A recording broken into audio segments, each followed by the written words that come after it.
with like Lately I've been working on two projects.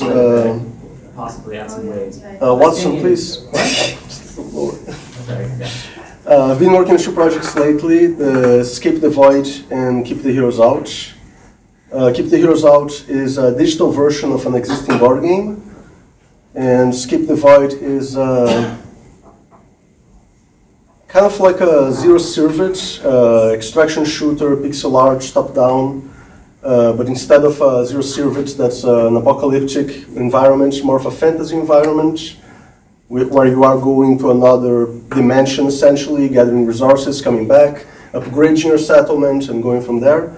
And it's also, it's going to be online multiplayer, while Zero Silver is essentially a single player one. I'm going to start with Skip the Void, which I have been working now on implementing online multiplayer. And it's my first time doing online multiplayer in Godot, which it seems so far like I love Godot, and very happy to be in Godot, but networking seems to be the least cooked feature on Godot, essentially. Is it complete? Are you saying it's incomplete, or is it actually quite sane?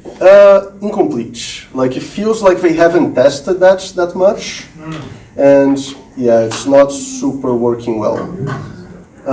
Which... Just the reason I say that, because I know in Australia, calling someone cook is racist. I see. Yeah, no, it's definitely not what I'm trying to say. Screws there. I need to... That's advances, Belfry. I was actually doing it with online, but right now I'm not connecting to online, so I'm just going to run it from localhost instead. Okay. So are you using the native Godot multiplayer stuff, or are you using that Node.js thing? I'm using the Node.js Socket.io server as my server, and it works as a middleman. And essentially, you're not really connecting to your friends if you're playing with friends. You're all connecting to the Socket.io server, and it's like sending messages like, I want to send a message to you, I'll send a message to them, and they'll send it to you. But I do want to leverage the internal Godot networking, so I made essentially a networking peer, a custom networking peer. So it takes the regular networking message from Godot and sends them and receives them. And on the code they're making, it's like I could be using any networking peer. It could be Godot's, it could be mine. So yeah, one player hosts, they get a little code, they give the code to their friend can join. I'll put slot 2 here. I already have the players synchronizing, and I'm going to cheat and give myself some items. So I'm going to get a sword, and I'm going to get like a helmet, a chest. I'm going to get equipped up. Put a sword here. The sword first. Oh no, I can have 2 weapons, so essentially I was equipped on slot 2, which was nothing. But yeah, I can already sync this. If I get over here, I can get a bow. I'll get a helmet just so I can see that it's synchronizing properly. Yeah.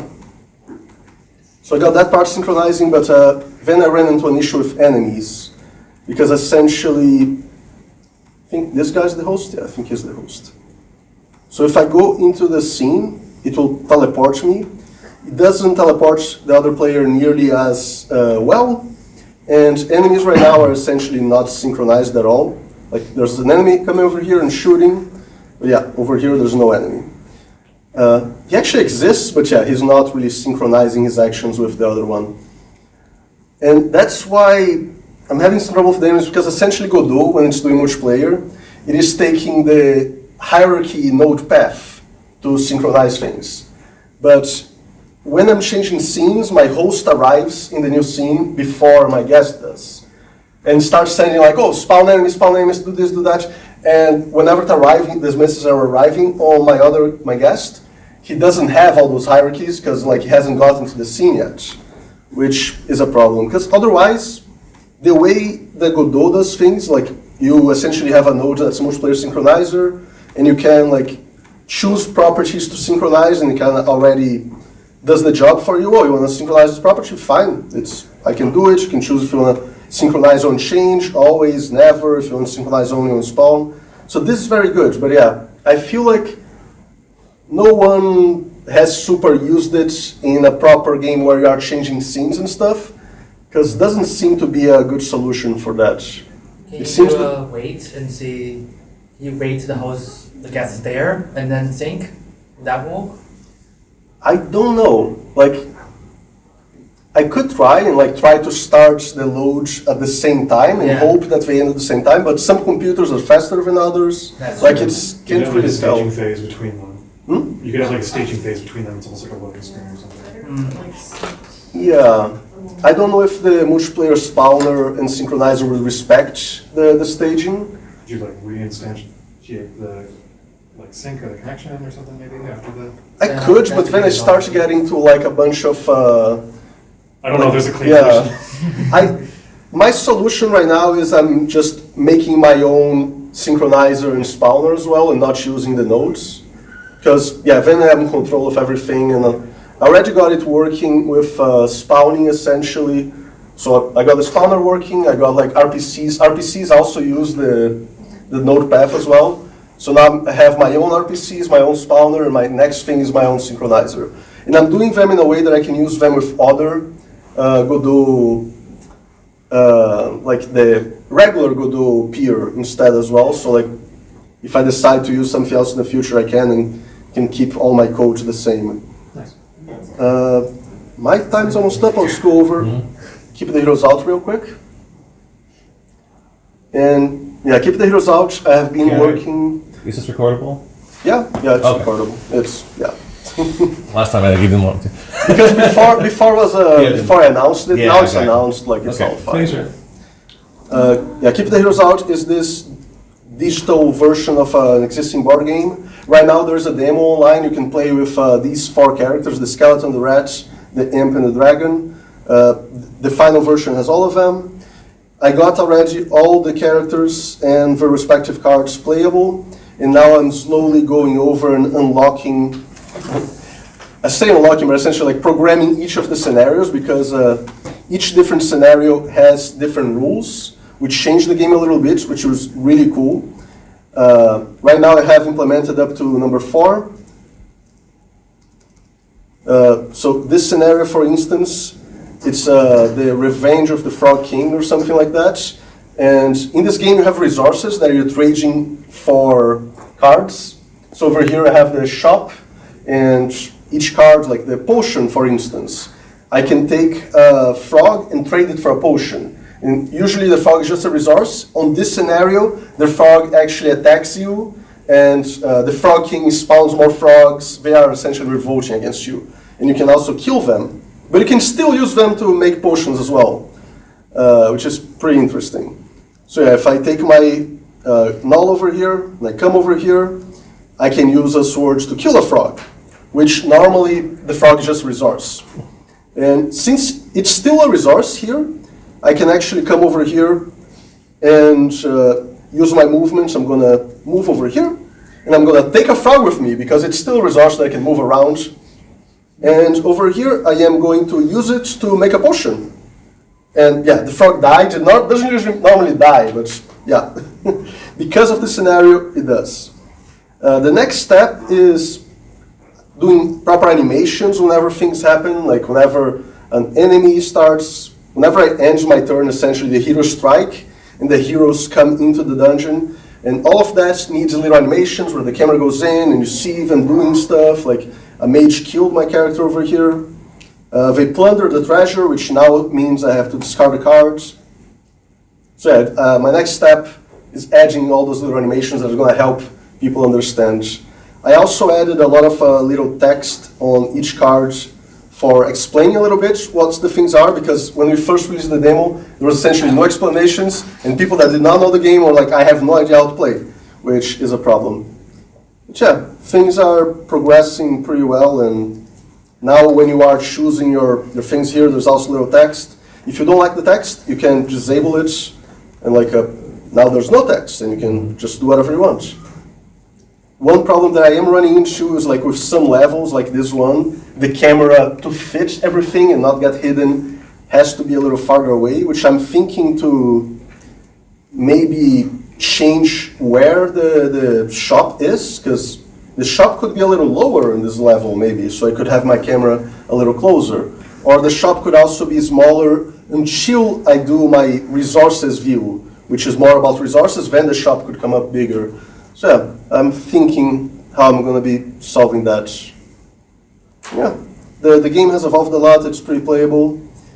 And once I get all the multiplayer stuff and Godot figured out, I'll do the play online on this one as well. And I think that's, yeah, 2 minutes over my time, so cool.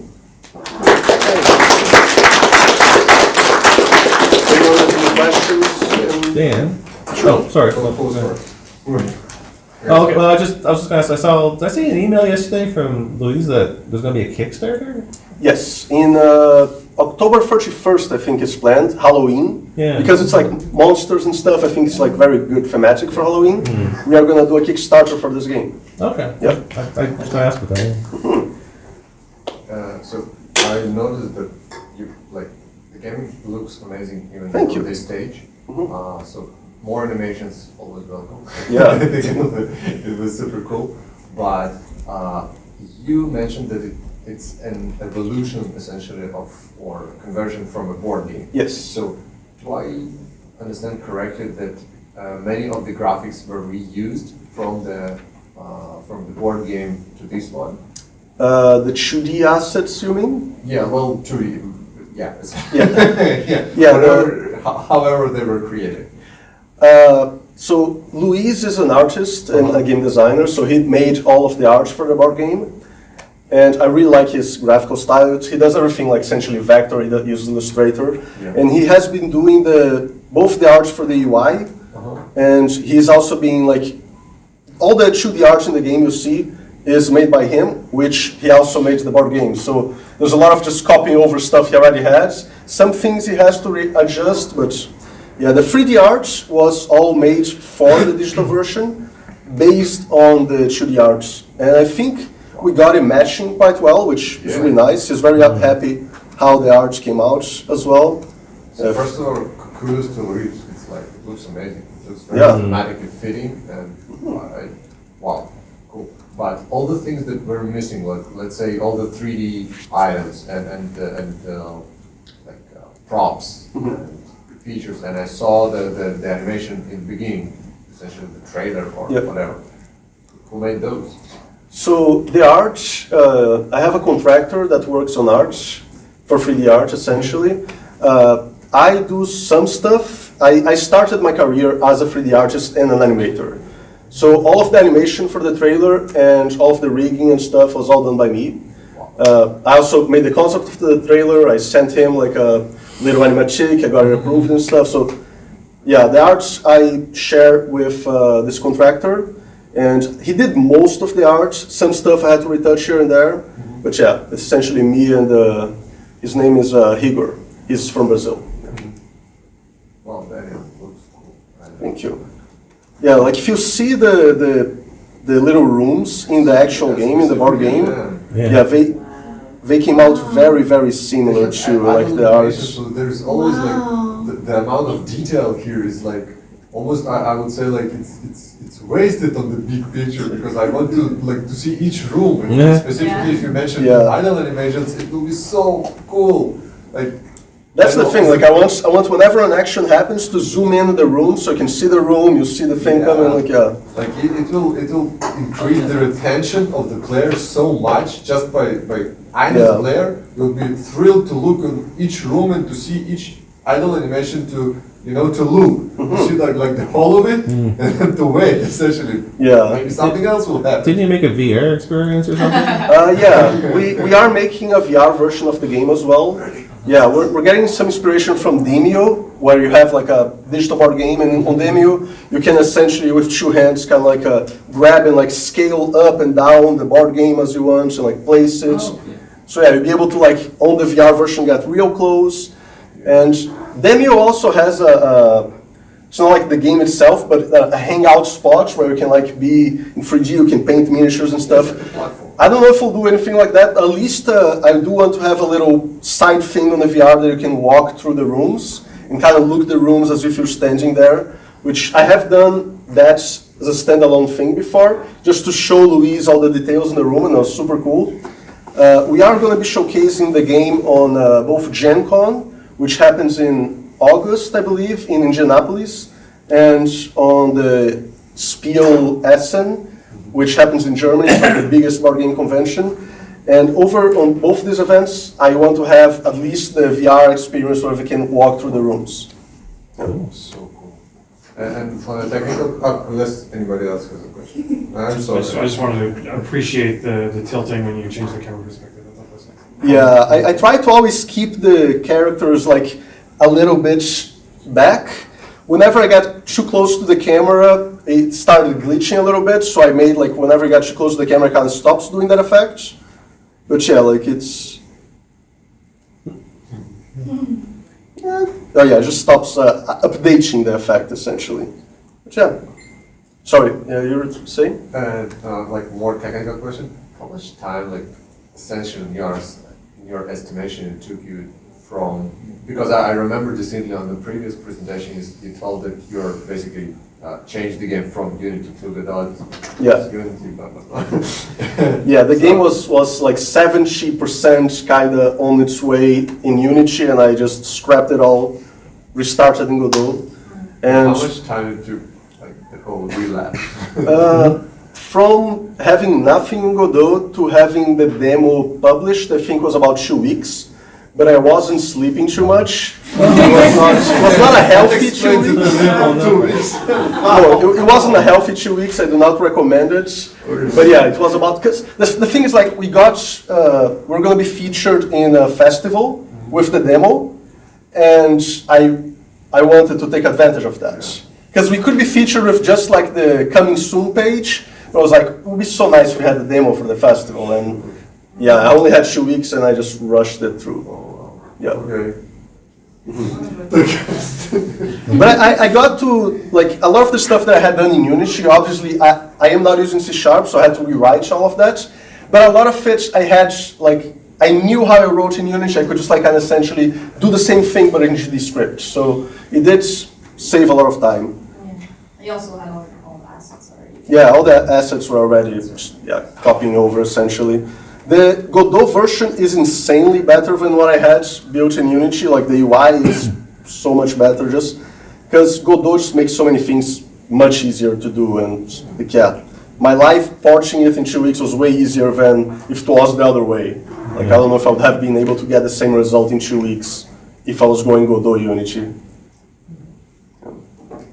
Quick question, Dan, about the history. Was the game designed with the board game, or did the video game come after? I forget. Oh, like years after. Like yeah. Okay, so the board game was first, and then the board game evolved later. You can purchase the board game right now. Yeah. Yes.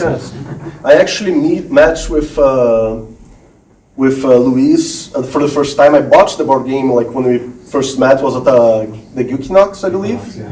He always has like booths on these like Halcon Geekinox. And yeah, that's the first time I met him. I bought the game. I was playing the game with my partner, and we really like it. It plays really well with 2 players. If you're looking for more games to play with like your significant other, this is a great one. And yeah, eventually, just like talking to him over different events, it was like, hey, do you do like any freelance work? Like, do you take like a contract work for making games? I was like, not really, no. Like, I have a bunch of projects. Like, I don't really. That's not something I do. But I do collaborate with people if you want to like partner up on something. Like I do like your game and stuff. So he talked about a few of his games, and like yeah, I love this game already. I was playing it up a lot. So I was like, yeah, if you want to do that, like I'm so on board. Like yeah, that's how it started. When was that? Like what time frame? I would like to say around maybe August of last year, like September, something like that. Not September, probably August, July maybe. Okay. Yeah. Yeah, this one's a little bit of a longer term project. Our Kickstarter is in October, and yeah, it's progressing pretty well. I'm not super rushing anything right now. Yeah. Awesome. Cool.